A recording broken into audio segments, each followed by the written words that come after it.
aim of this experiment is to study the effect of potassium, calcium on frog's heart. Objectives of this experiment are to understand that tissues remain alive for many hours surrounded by correct physical and chemical environment during to understand that potassium ions and calcium ions are physiological salts present in body fluids and show action on heart.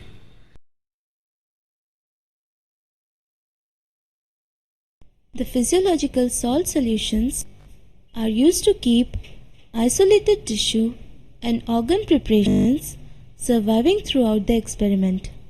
For frog's heart preparation, frog ringer is the physiological solution of choice. In 1883, Ringer, a scientist, found that sodium ions maintain osmotic condition of heart muscle. He also found out that calcium ions restore the contraction and potassium ions facilitate the relaxation. This study suggests that the concentration of major anions and cations are different outside and inside the cell. Extracellular fluid is rich in sodium ions and chloride ions, and intracellular fluid is rich in potassium ions. At the laboratory level, one can see the effect of potassium and calcium ions on isolated heart preparation by using stock solution of potassium chloride and calcium chloride. Excess of calcium leads to inability of heart to relax completely and heart stops during systole, that is contraction. Excess of potassium leads to inability of heart to contract, and finally heart stops during diastole, that is relaxation. For studying the effect of potassium and calcium on frog's heart, perfuse isolated and mounted frog's heart with frog ringer solution. Now start the drum and record normal contractions or recordings of heart on smoked paper for 1 minute.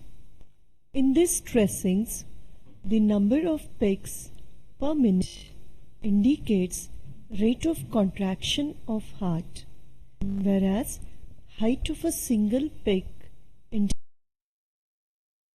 You can see that all the peaks in the tracings are of same height and at same distance. This means contractions are rhythmic and with normal tone. 1 ml of stock solution of potassium chloride in the cannula. Start the drum immediately and record the response of heart on the smoked paper for 1 minute. We can easily see that the rate of contraction, pulse of contraction, tone and rhythmicity is decreased.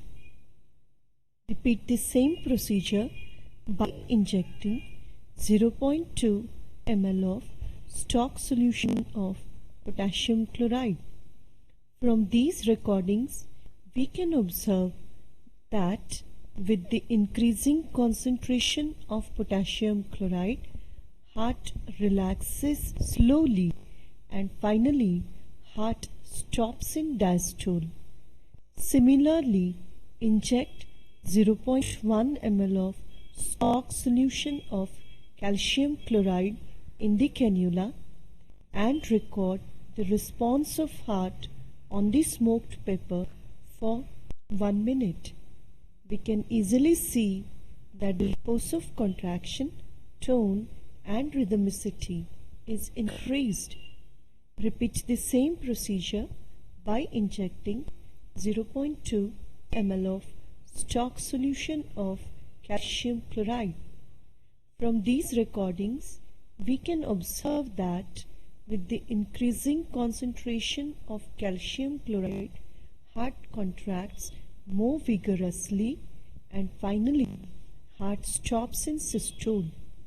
From these observations, we can say that in the presence of potassium chloride, heart fails to contract and stops during diastole. Similarly, in the presence of calcium chloride, heart fails to relax completely and stops during systole. Clinically, potassium chloride and calcium chloride are useful in deficient